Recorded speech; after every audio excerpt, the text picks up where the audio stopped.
Hey, welcome to Good Times at 7, guys and gals. We're going to get going here. We got a couple of guests going on. Let me get the show moving, though. I'll introduce them here very shortly. Let's see. Like and share to your social media. We're streaming on YouTube and on Facebook. I was trying to share it off of my Good Times Facebook onto my personal page, and for some reason, it wouldn't let me do it. So I don't know what's going on. Let's see. Mug Club sales have started, and y'all know you get the first look at the videos. You get live stream only for Mug Club members. Good Times live tracking. Here's a little dog in the background. I'll show you in a minute. Live tracking once we get the loop started. Content for Mug Club members, like you'll know ahead about everything that's happening, where we're at. First know about all major events, meetups, etc. It's $69 a year. Once I get underway, we're going to raise it $10. So, of course, you're supporting a lifelong dream. Welcome to the new Mug Club members, Courtney Wills, Julie Seberg. And I think Julie and them is going to be on tonight, Bruce and Julie. So hopefully everything is good. Today's show, boat update. And we're going to be talking insurance. We got an insurance specialist here and then some Mug Club members. And we're all going to be discussing it. We're working on a Good Times meetup in Fort DeSoto in 25. And it's going to be right about this time. And we're going to, I'm just kind of throwing it out there. If you're interested in that, so that I can drop you in that folder and make sure that I reach out to you.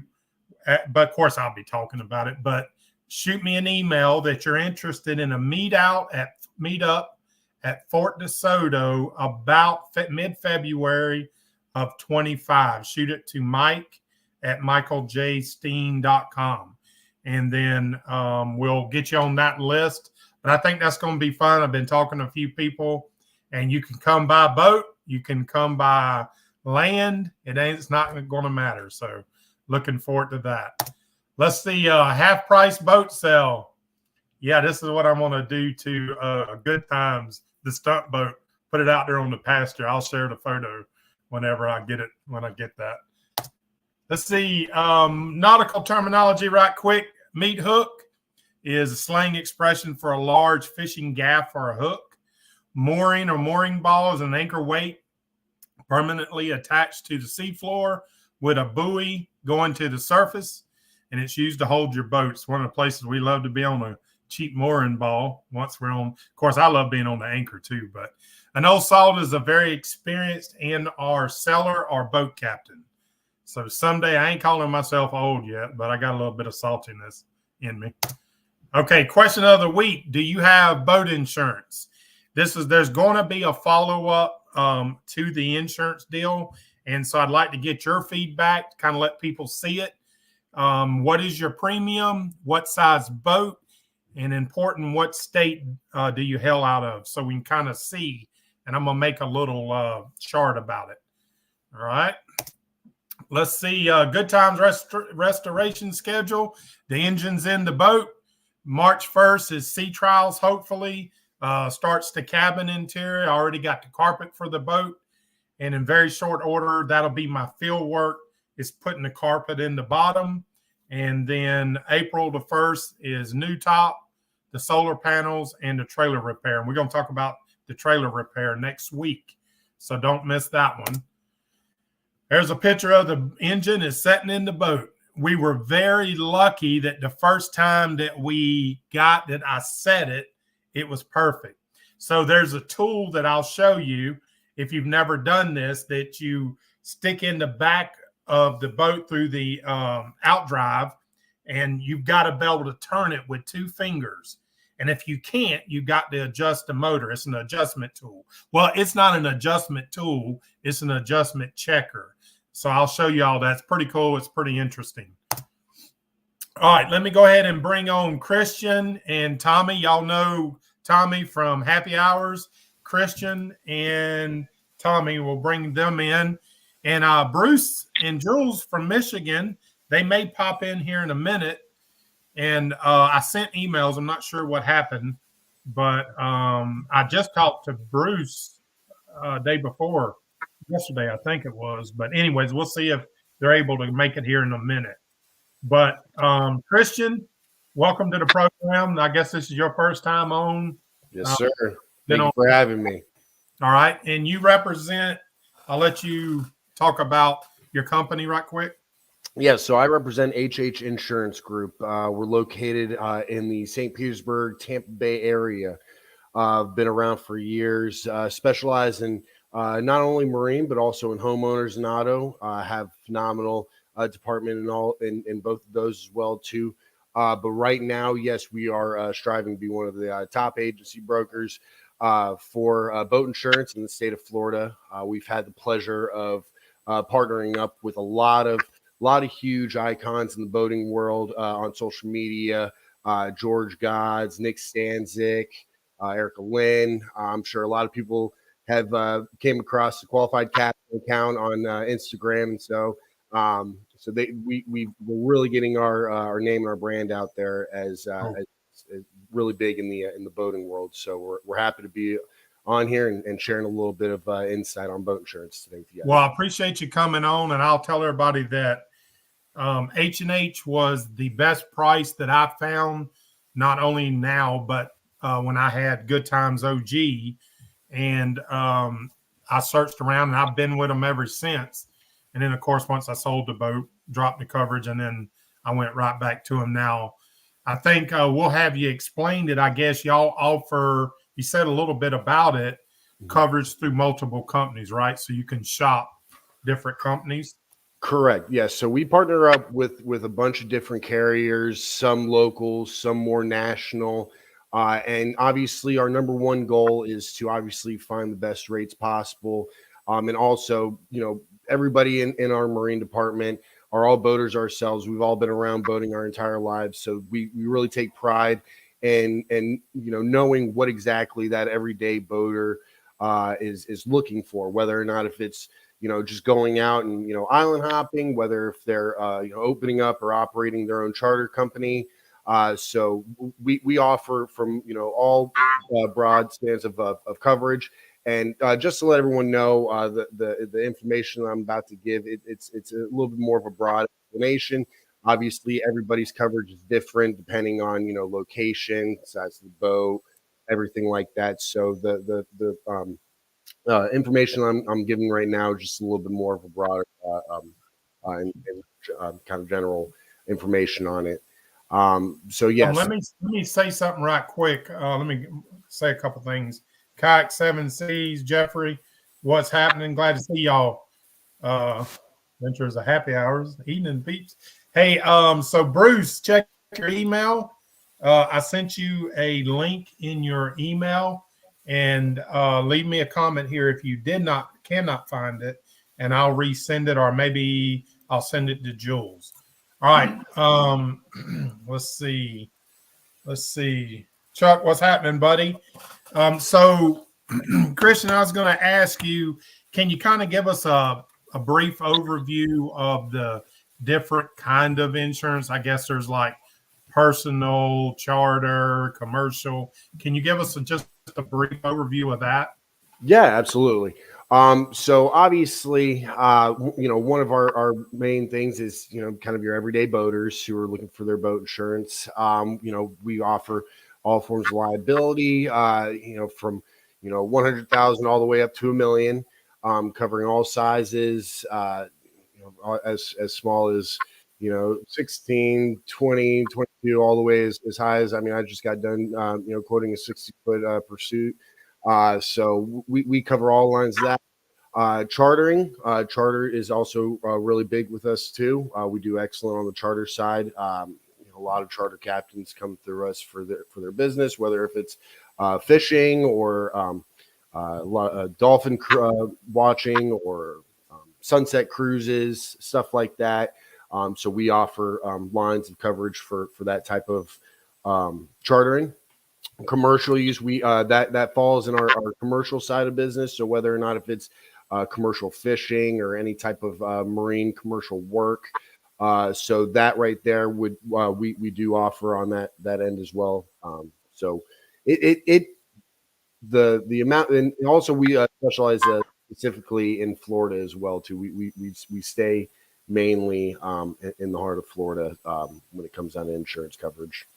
Okay, I appreciate that, and I'm going to show in a minute my actual policy, and they got me the policy through Progressive this time. Last time, I don't remember the name of that company that we got. You probably won't be able to remember that as well, but so they quoted me another company on Good Times OG, and then Progressive beat out, I guess, on this one. I know a lot of people have Progressive. It would go without saying that we don't want the cheapest price. We want a good price with a tier 1 company. Mm-hmm. And let's see, Bruce, are y'all ready? I'm going to bring y'all in. I see y'all dancing in the background. All right, this is Bruce and Jules. Y'all know them from Hey Jules on the chat. And they're going to talk here a little bit. Well, in just a minute, we'll chat, but we'll get going here. Let's see, a couple people. Kai, Tommy, let's see. Yep. Let's see. I'll come back to that. I'm looking at too many screens. We got one. Oh, yeah. No, I got that problem going on too. So, all right. So let's go back. And guys, if you have boat questions, we're going to have Chris in just a few minutes, and then we're all going to chat about insurance. So if you got any questions, he's kind of the specialist. We wanted to bring him on. Drop a question in the comment. Don't be scared to, for any question. They say the only bad question is the one you don't ask. So maybe he'll have the answer to it. And so basically and I'll show that here in just a second. You quoted me through Progressive for my charter captain or charter insurance. And I know it seems high, but what y'all got to realize is we're in Florida. And Christian, can you talk a little bit about Florida's high rates and the fact that, why they run so much more here? Because in a minute, Jules, I think they're going to show theirs or talk about theirs price, and it is amazing. Of course, they're in Michigan. So Christian, can you speak to that a little bit about Florida insurance? So I know that in the state of Florida, boat insurance is not really required. So, the amount of uninsured boaters that are on the water, that, takes a lot of factor into that as well, too. The amount of hurricane storms every single year, that definitely takes factor of the amount of risks that can happen, on a yearly basis. So all that factors in on, the amount of risks that can, cause the premium to increase for the boat insurance. And again, they typically kind of like auto insurance. Yes. Yeah. So, guys, any of y'all that's on, if you have a question, just, we want to ask him. We're not going to hold him too long. Also, for those that are watching in the replay, if you're in Florida and you want a specialist, Christian, I'm going to have his information down in the description, and you can reach out to him, and he'll be happy to answer your questions, get you a quote. Like I said, he quotes different companies. So that'll actually save you. So I guess now would be I'm just going to share my screen let's see. Stop sharing that one. Let me present this. And Christian, maybe you can break it down a little bit. Let me. Sure. This,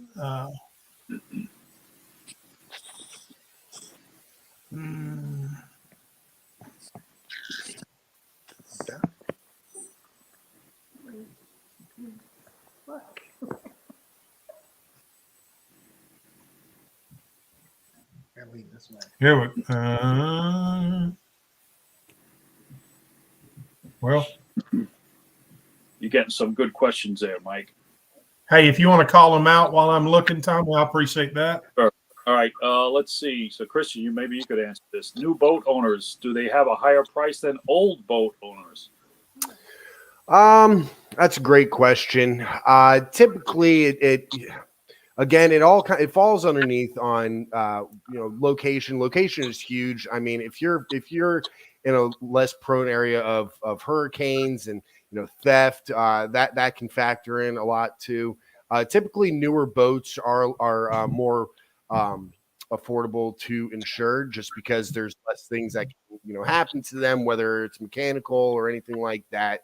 But again, a lot of it can factor in on location and where exactly the boat's going to be kept at, how it's going to be kept. But to answer your question, the majority of the time, yes, newer boats are typically sometimes more affordable to insure. But again, each scenario is different, so we would just have to obviously take down all the information that we would need and in order to assess the rest of that. All right, guys, I'm going to share this screen here right quick. Let's see if it. Yep. So this is actually on the Progressive app. FYI, if this is what you would look at if you got Progressive insurance. I don't think I've tried to look, make sure there wasn't no top secret information in there, but I don't really see any other than maybe my birth year. But I'm really only 39. That's a lie right there. But let's see. So you will come down. Yeah. So I had a question there. It says fishing equipment. Mm-hmm. Is that 1,000 total fishing equipment and then $250 deductible, which I guess would then only give you $750? Is that correct? Correct. So you would pay out that initial deductible at $250, and then the insurance carrier would dish out the rest. Correct. Okay. I'm gonna probably look at raising that one. Let's see. So stuff like that, and a lot of people. I don't mean to cut you off there. A lot of people, when it comes down to coverage like that, they tend to see that it may cost a lot extra to add on to their stuff like that. Is pennies to the dollar. If you want to go ahead, because everybody knows, I'm sure everyone on here knows, fishing equipment, it ain't cheap. You're spending thousands of dollars on equipment, and you want to make sure that stuff's covered. So stuff like fishing equipment, personal effects stuff, and it's really does not take much to add extra. We're talking pennies to the dollar annually. So don't be afraid to ask and take a look of anything like that, because that's a good point. Yeah, that was definitely you need to look it over and raise it where is necessary. So guys, you notice what I did, because it's an older boat, is we just did an agreed upon value, and I think we just did 25,000. So you can have an older boat and you can just do agreed upon value, or they'll quote you, I guess, and speak up, Christian, if I say anything wrong. But they, as a general rule, they'll look at what do you look at as far as the value, Christian? That's actually a good question.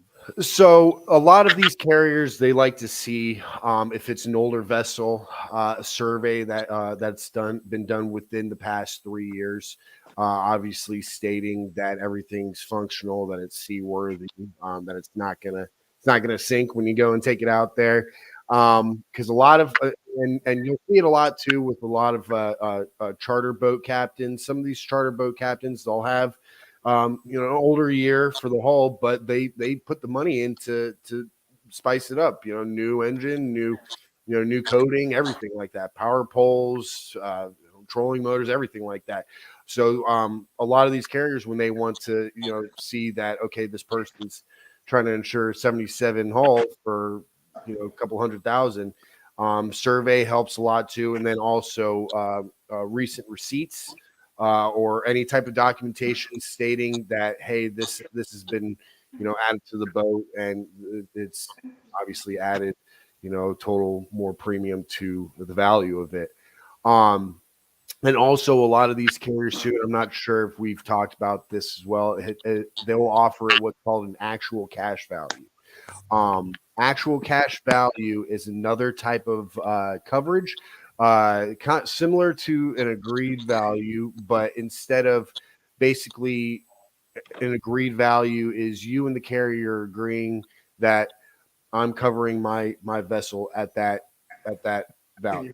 I'm going to use yours as a example. So we have an agreed value for your bailout at the 25,000. So that's an agreement between you and the carrier that from now on till the end of my coverage, it's going to be insured at that 25,000. To compare to an actual cash value, is where the carrier is looking at the value of the boat more off of a diminishing value. So Yes. typically those are being used for more older vessels, and it's also more it can be seen as more of an affordable coverage as well too. It's a little less than more of an agreed value, but again, if something were to happen and you go to make a claim with the carrier, you may not be getting back the money that you could possibly think that you're getting back. Like I said, they'll be looking at what the boat is currently being sold for, the type of repairs that's going to cost, what exactly is going to cost to repair everything. So that right there, do that. Let me say that is such a great point, guys. If you've done a lot of work to your boat, you need to look at your policy and possibly go to that agreed upon value, because depending on your boat, that value could be way down, and you would be very disappointed. So you might look into that, and that's why I did what I did. Of course, y'all know when that boat's done, everything in it's new. So and to keep my price down, that's the price I agreed at. And if something was to happen, well, we'll just have another boat project. So here's an excellent question. Axel is asking about, is the insurance required for live aboard? Now, I'm going to answer real quick from the marina side. Absolutely. Mm-hmm. Every marina, and let me tell you that most marinas are going to say $1 million value. Mm-hmm. I started out with this, but as I did the last time, if I'm going to leave the boat in a marina, I'll call them up and they'll increase it, which of course increase your premium, but at least you'll have it. And that's what most marinas will ask. That's right. And you see a lot of times when after, obviously a major storm comes through and you're driving down the road. I know for me, I live in the St. Pete, Tampa area. I'll be driving down the road to the beach after a major storm happens. Next thing I see somebody's sailboat on the side of the seawall. And those are obviously they're the ones that are living aboard, but they don't have any insurance. That being said, they aren't able to afford or have the coverage to be able to haul that boat out, leaving the state or the county or whoever to pick up the bill to remove that. Yes, you are required to have like Captain Mike explained, you are required to have insurance when having a liveaboard at a marina. Typically, if you're just using it as a place to live on, like a liveaboard, if you're not going to be using it to cruise around or anything like that, typically some of these marinas will only require liability only, which will obviously cover the boat or anything if it were to happen damage wise to the marina or any other boat. So that way you'd be covered on that, and then so on and so forth. But typically, rule of thumb, we try to, obviously offer full coverage for everybody. Liability is great, but, nobody wants to, something bad happen to their boat and then, not have the next day. You know what I mean? That's right.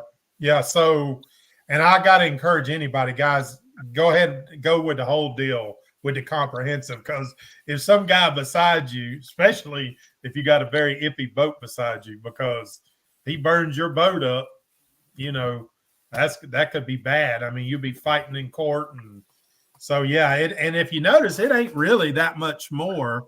Let me just scan down through here. And I know there's a question Randy's got about what can you do to show experience. And we'll talk about that in just a second. And maybe Tommy can even talk to that. But y'all notice here, we got the bodily injury. We got the property damage, the fuel spill, oil spill.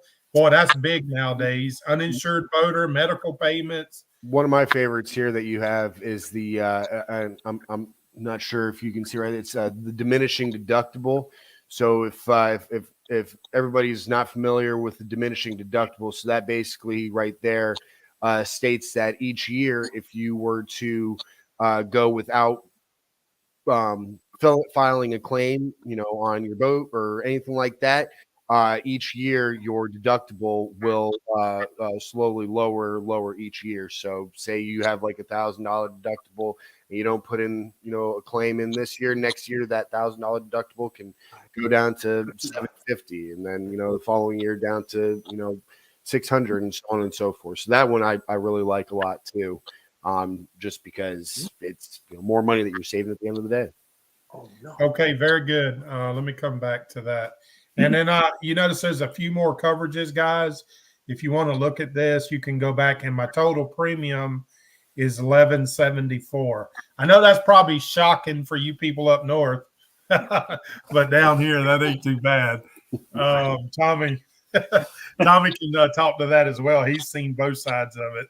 Yeah. And so I'll say, guys, that you got to realize in Florida we can vote. I don't know how many, Tommy, 9 months out of the year, 10. We could go 12. 12. I was gonna say you could go 12. But I'm just saying, though, in the winter, you usually have winds. But on the West Coast, we got so many inland waters, you could boat 12 months out of the year. So y'all up north, what you got, 3-4 good months? We can ice boat. What'd you say, Bruce? At it in the pole barn. Yeah. All right. Well, listen, unless I don't see any other major questions, I told him just about 15, 20 minutes, and that's about where we are, actually a little further. So, hey, listen, Christian, I appreciate you coming. And anybody, if you have any more questions, I'll also leave Christian's email. If that's all right, Christian, I didn't ask you. Absolutely. Yeah, absolutely. Guys, we're open Monday through Friday. Our offices are open from 8 to 5:30. Please feel free to contact us. If my email is going to be there, but also my phone number 727-498-5551. If you can't get in touch with me, which will be highly unlikely, I'm at my desk all day. But if you happen to not get in touch with me, feel free to see if my work colleague Landon, who also oversees our marine department, he's been my mentor ever since I started there.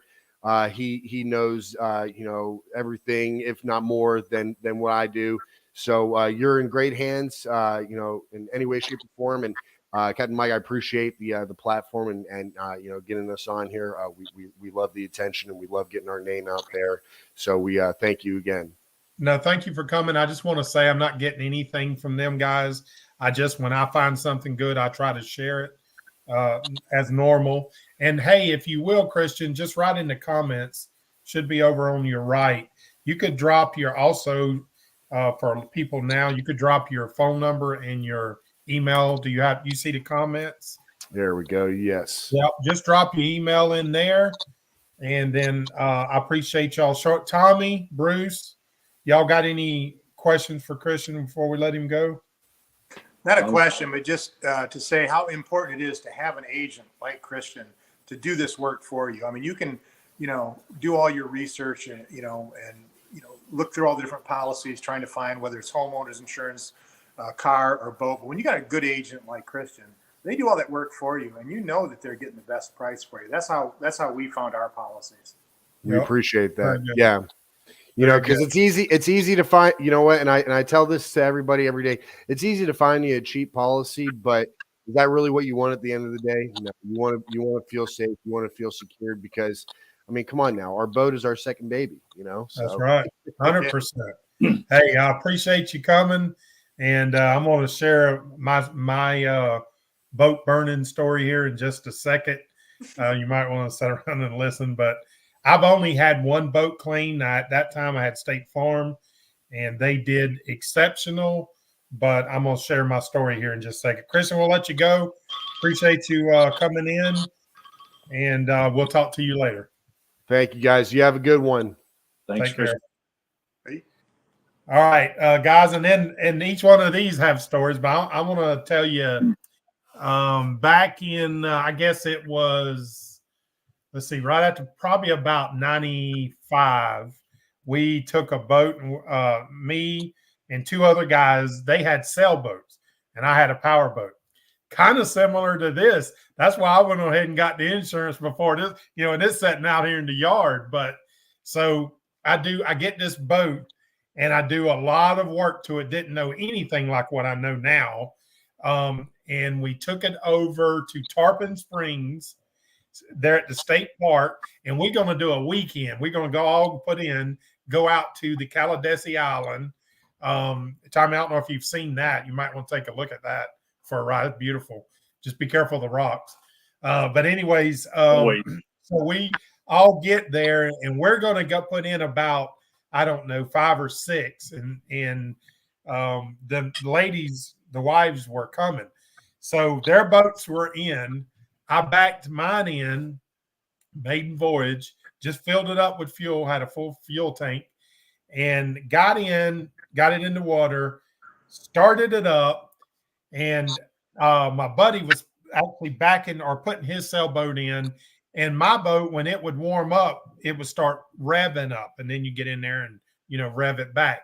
So I'm over there on the dock right beside the boat, and he's backing his boat, and I'm helping whatever, and I hear the engine revving.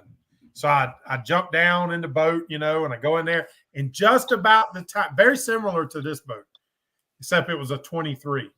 When I reached and grabbed the throttle to throttle back, the engine cowling blew open, the fireball rolled out, and I kind of like, it blew me against the steering wheel. And I ducked in, you know, when I looked back seeing the fireball, I ducked in and shimmied out the little old hatchway up front. And there's a fireball rolling out of that thing. And I looked down at my window, and my little personal bag is what I kept all my wallet and all that. It's right there behind that window. So I kicked the window out, grabbed that personal bag, and I turned around. Here comes my buddy running down. He got a little old fire extinguisher about this big. I swear it was about that big. I'm like, dude, back up. That thing's got a full tank of gas. So long story short, that thing went to the water line. It burned to the water line. Funny part of this is they're all firemen that were there, and they were all new about the trip, you know, on shift. And they were laughing about or joking about taking bets on if we'd get on the news for some craziness. Sure enough, there's a helicopter circling, because y'all know what a boat fire, the column looks like, black. Beautiful. But anyways, the good news was it got unseasonably cold that night, like in the 30s. So I went to the Holiday Inn, me and my family and the kids went to the Holiday Inn, and we're going to come back the next morning and deal with it because it was getting cold. The guys stayed on their boat, and by the next morning, they was ready to leave. It was so cold. They were freezing that night. And here's what's crazy. The only thing on that boat that was new was the outdrive, brand new outdrive. That's why I bought it. And it would go in reverse, but it wouldn't go forward. And I literally had to back it around to get it on the trailer. So guess what? When I get back down to the state park, guess what's missing? The brand new outdrive. The only thing on the boat was any good at that point, and it was gone. Somebody got it within just a few hours. So anyways, that was, now State Farm did really good. Although I think that's where I learned my lesson about agreed upon value versus, what they, because bro, what they think is going to come in, I'll guarantee lower than what you think. That's probably for sure. But anyways, so guys, y'all tell us some stories and tell us what you about your insurances and talk a little bit. That's a hard one to follow, Mike. You mean you ain't got no boat burning stories? No, I ain't got nothing went on fire. I remember we were a few years ago, we had a brand new aluminum trailer. It wasn't a tandem, it was a single axle.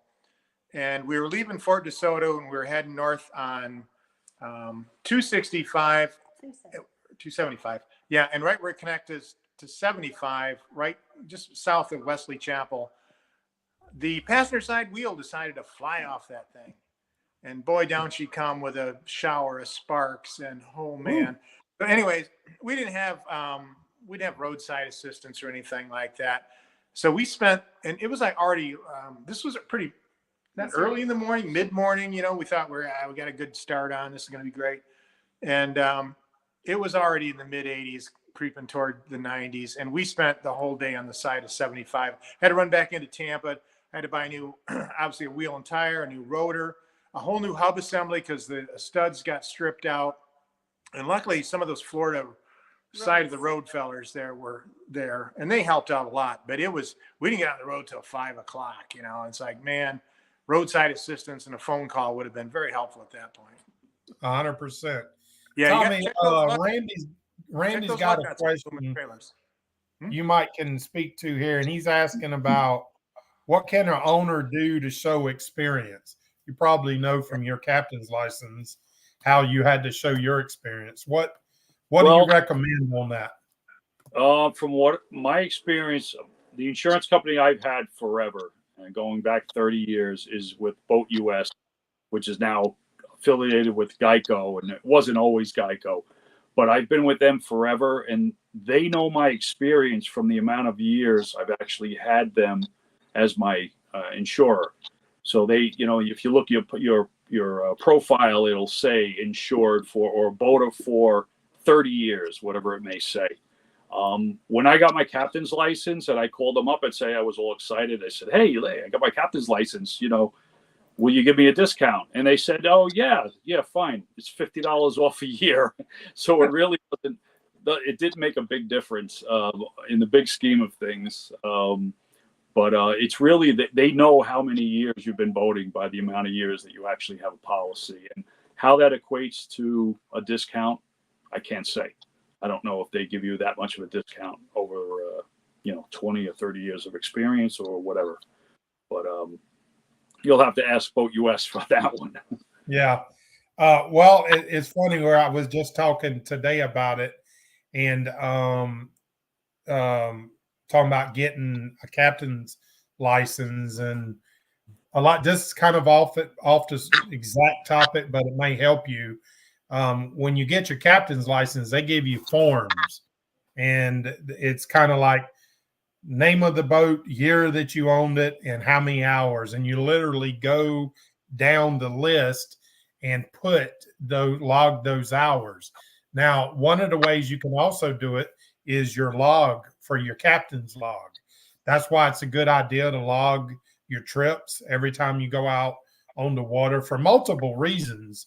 But that being one of them, for anybody thinking about getting their captain's license, you're definitely going to need to show that. Tony and I was just talking about it. Which, speaking of, guys, next weekend, let me just mention this because I'll mention it twice. Tony Scott's going to be home. Remember, he's the one that is the trailer expert. He owns the company with the trailers. That's right. He's going to be on next week because I'm going to be pulling everything off and sending it, and he's going to help me with some parts. So just FYI, Tony Scott will be on next week. But for those that are thinking about getting their captain's license, keep that log up. I wish somebody would have told me that, when I started boating. But so hopefully some young person or younger person sees it. But I don't know about you, Tommy. You can speak to it.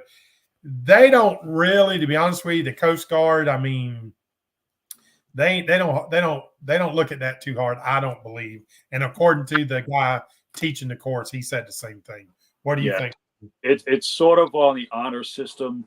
Can you lie your experience? Yes, but you do have to show proof that you had a vessel at that time. When I applied for my captain's license, I went back to the year 2000. That was as far back as I could go and actually find documentation proving that I owned a boat. So you could self-certify your hours. Like, say, I had a boat from 2000 to 2012. Exactly. And as long as you have either registration or an insurance policy or Coast Guard documentation showing that you owned that boat at that time period, then you could self-certify the amount of days of sea service you have on that vessel. But it is, do people lie about it? Do people exaggerate? Yes, but the best system they have. Otherwise, what other way can they do it? Because they don't have any official way to, to confirm your hours and days on the water. So realize there what he's saying. If you have a boat and you've had it registered in your name, that's going to be your easiest way to prove that you've had time. And as I was telling Tony, I would just go back and guess at, because I'll be honest with you, I couldn't. I don't believe too many people, short of having that log, which I wish somebody would have told me. But I would go back and guess. But I had a boat for so long, it was very easy to pick up the needed hours. You know what I mean? Like, because you figure if you're a boat lover, you're going to be in the boat a couple times a month, and that you could log 8 hours off of each of those days. And of course, having good times at the marina, I was there every weekend, almost always. And, I mentioned for anybody that's new to the channel, don't know Tommy, he has boat name there is right in the background, Happy Hours, and that is the name of his channel. So if you don't already subscribe to Tommy's, check out Tommy's channel. But Bruce, what do you think about that as far as the hours? I don't know. Jules, you can come in there, Jules. I wish I'd have been logging hours because, we used to race catamarans together. I mean, even since the early 80s. And I've had, a lot of small boats, and that might count toward a captain's license. I don't know what I would do with that at this point. Believe it or not. But that's it. That's cool stuff to know. I would like to honestly see what it takes to get a captain's license. Hey, I encourage you to do it. You got plenty of experience, and it just makes you feel good. That people, everybody refers to you as captain, but there is just something different about when you are a certified captain versus. That's what I'm thinking. Yes. Can you guys really marry people? Say that again. You broke up. Can you really marry people as a captain? Yeah, and I don't know all the details. I'm not, haven't really studied it. Tommy, you can, but it expires once you reach the port. We got a lot of kids. I thought we could save some money. Yeah, no kidding. Yeah. But I strongly encourage anybody that's thinking about it. I love it. I think it's, not to mention all the experience or the education you get from it. There's a lot of things that you haven't ever thought about that you'll learn in that class. And then, like many classes, there'll be 50% of stuff you'll learn and you'll never probably ever know it again. But it's required in the course. But anyways, guys, y'all, how about any stories? You got any good stories you want to tell? Oh my goodness. Lots of stories. I will say while you're thinking, come on now, somebody's got to have a story. But I will tell you, you were talking earlier about the boat and having the other experience. I can tell you, he was talking about being broke down the side of the road. I had a boat. I got many stories, but I had another boat that I had worked on, bought it, got a good price on it, worked on it. The boat, we were going to the Keys. I had the kids in the pools. I was taking them to John Pennekamp State Park, and we're going to snorkel, there and they were all excited. But I think it was Clewiston is where I lost mine, and it took me, like you said, it was better part of a day to track all the parts down. And Tony Scott is going to speak to this next week. This is a good point to say where he surprised me when we did that last one. Y'all know he said he believes in doing it every year, like doing your bearings every year. And I was always of the opinion years ago, shoot, once I put a new set in there, I'm good. And that's how you end up on the side of the road for sure. Yeah, every year seemed a bit excessive. Of course, it depends on how many miles you travel in your trailer. Yes. I think it's a good idea to have a complete hub assembly if you trailer your boat, maybe even two wheels and tires, because we travel thousands of miles with that trailer. And to be able to have that ready to go on the side of the road can mean the difference between sitting there for 45 minutes and sitting there for 4 hours. 100%. Which we do now. We got all that stuff now. With age, we learn what comes wisdom, and we learn. Tommy, did you ever have a trailerable boat? Any breakdowns with the trailer? I tried not to trailer any boat if I could possibly get away with it. Good for you. I really liked staying in marinas, but Yeah. as far as insurance goes, I have made out with insurance. Then they lost money on me. Put it that way. Oh my gosh. Yeah. Tommy, yeah, just tell a little bit for people that don't know your story with. So I've been boating for 30 years. My first time I had a major claim was with a 25-foot boat where I ran over a floating telephone pole under the Verrazano Bridge in New York Harbor and totally wrecked my outdrive. And didn't know at the time, but insurance covers that. You know, that's it's not only if your boat burns or sinks or gets lost in a hurricane, they will cover accidents like that. So, you know, they covered a brand new outdrive being put on the boat. I didn't have to pay. Maybe you pay a deductible. Maybe it was $500, but that's a $5,000 outdrive that they would put on the boat. So that was my first claim back in the 90s, I guess it was. My second one was in 2012 with Hurricane Sandy. And, you know, I always thought, the boat's never going to sink. Nothing's going to happen. What am I going to worry about? Sure enough, Hurricane Sandy came in and washed my boat out of the parking lot of the marina, across the harbor, and up into a breakwater with about 400 other boats. So that was my second claim. And not 10 years later, my third claim with this boat here, Happy Hours, blowing ashore with Hurricane Ian and ending up in my neighbor's yard. Yeah, and let me tell you, having the insurance to actually help you, like the price to get a crane to lift your boat off of somebody's yard and put it back in the water, assuming no other damage to the boat, that would have put most people in the poorhouse. You know, just the amount of money that it cost. So the insurance didn't cost me anything other than you have a deductible that they take off the top of everything else. So definitely worth it. I actually feel bad for the insurance company because I feel like I get it. They have paid out, even though I've been paying a pretty hefty, you say sleep over that one there, Tommy. My insurance down here has gone up in Florida, but it's probably around $3,000 or $4,000 a year for the boat. But for the amount of money they've paid me over the years, I almost feel like I'm obligated to give back to them a little bit. No, I honestly do I don't know how they stay in business with one hurricane, an Ian hurricane. I don't know how. You're down there. Mm-hmm. No, they spread. Trust me, they spread those costs across. Well, you're right. Right. You're right. They have to. The house always wins on that deal. I wouldn't lose any sleep on that. Hey, Bruce, money. Bruce, mention what yours. I was super surprised at what your insurance was, and in general, boat size. You don't have to go into detail, but kind of give people the difference of those boats or that insurance. Yeah, it's a new boat. It's a Hurricane, 23-foot center console.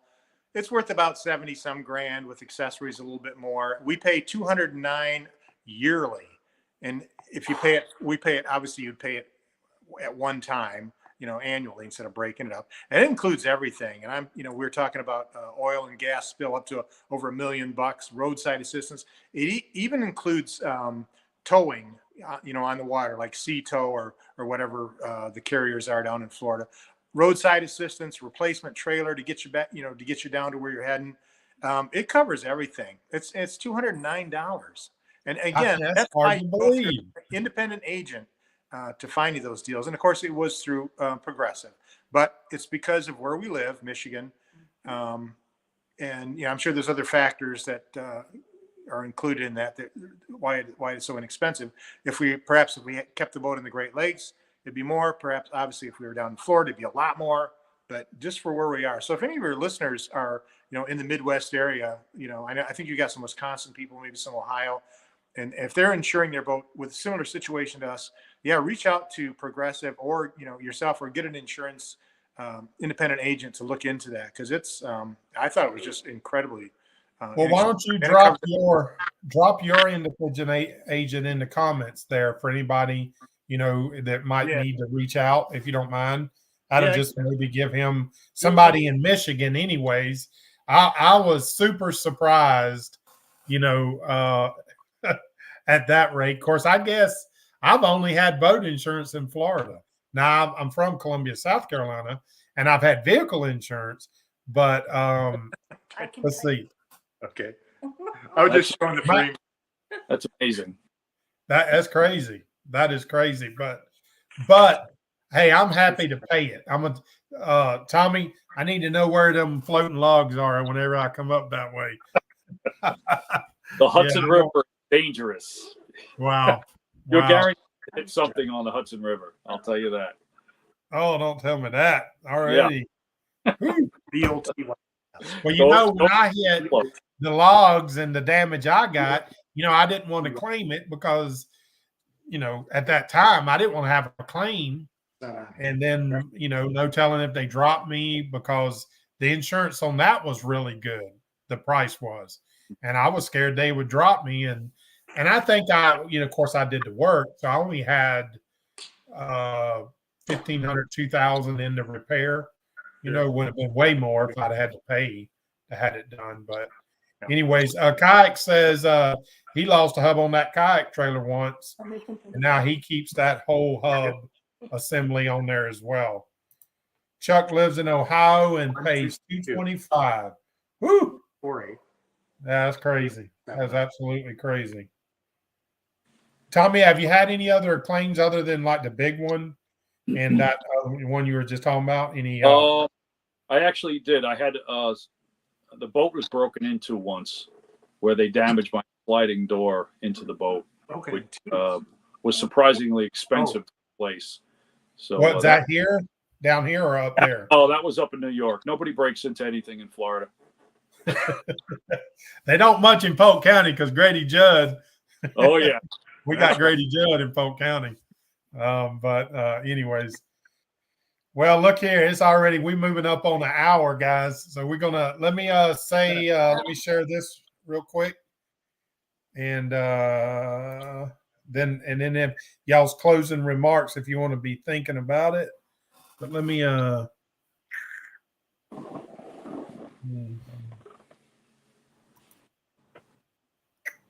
know what happened. Stand by 1 second. Let me share this up.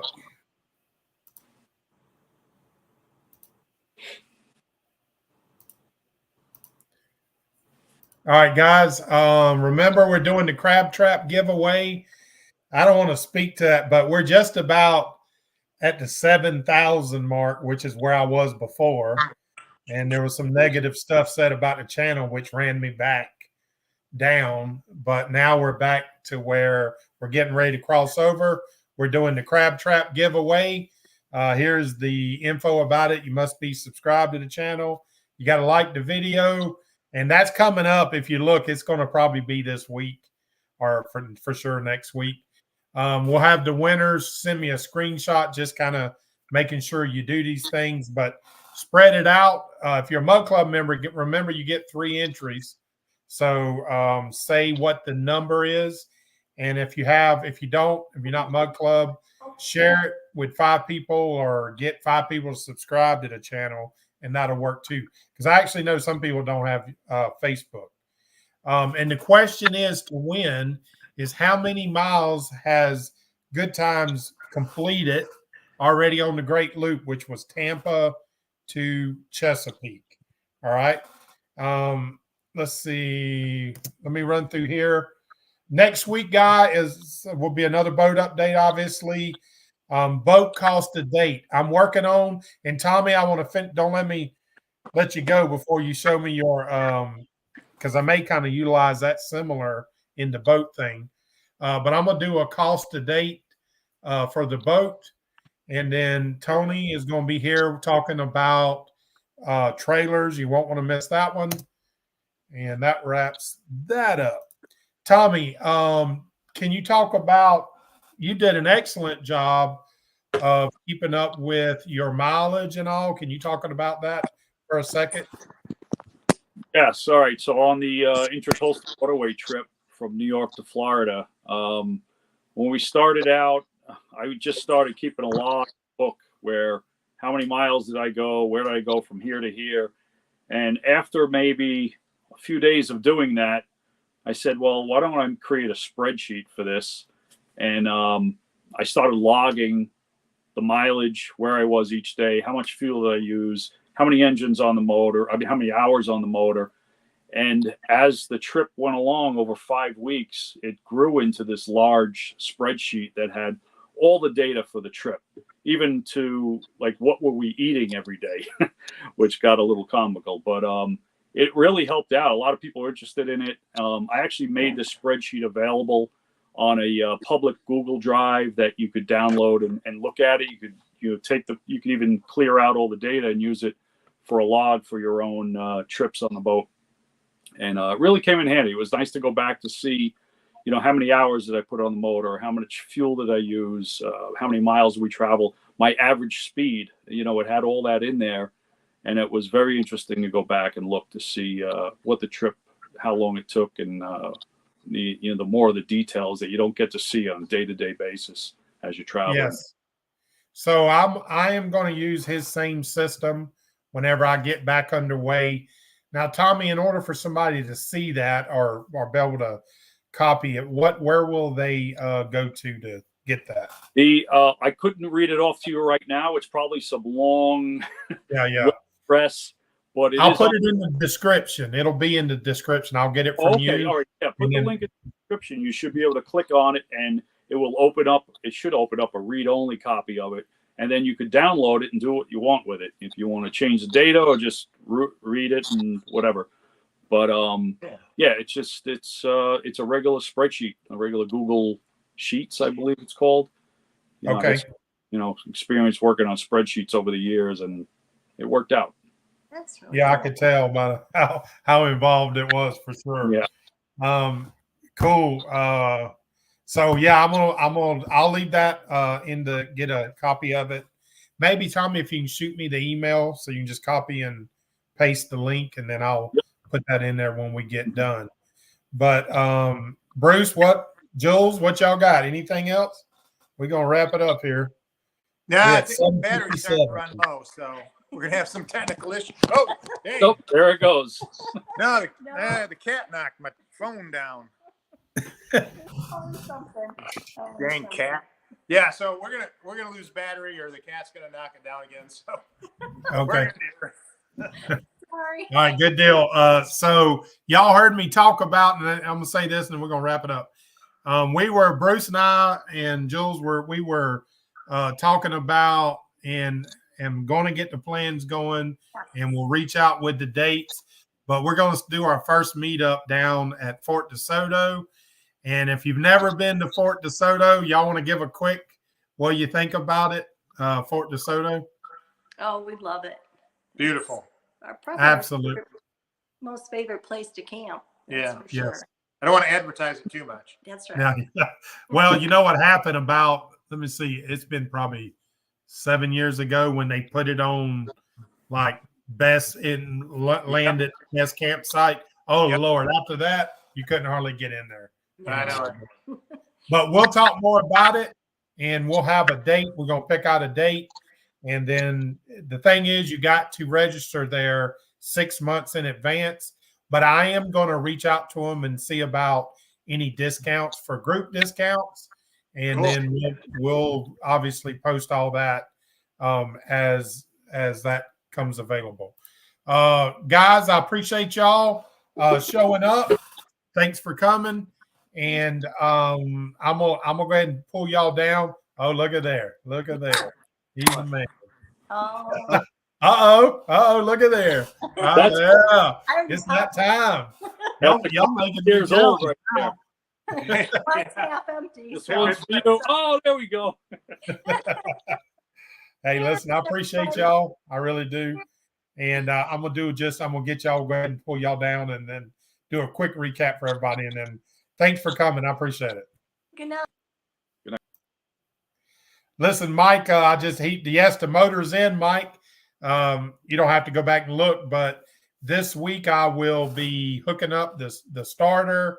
For some reason, some of the wires didn't get exactly labeled like I wished. And then I got to drop in. I'm getting a new distributor to drop in. So I don't know. We'll see next week. But the motor absolutely is in. Already did a test on it. I'll show you. There's a tool that you got to have when you do this job. and it makes sure of your alignment is and it goes all the way in the back. But you'll obviously get to see all that. So absolutely, we're getting close, but the motor is in. I'll have some more updates next week, and I'll see y'all. Tony Scott's going to be here next week talking trailers, and it's going to be a good time. But listen, you got to remember, good times is the state of mind. It's all right here, people. So appreciate y'all coming. I'll talk to you soon.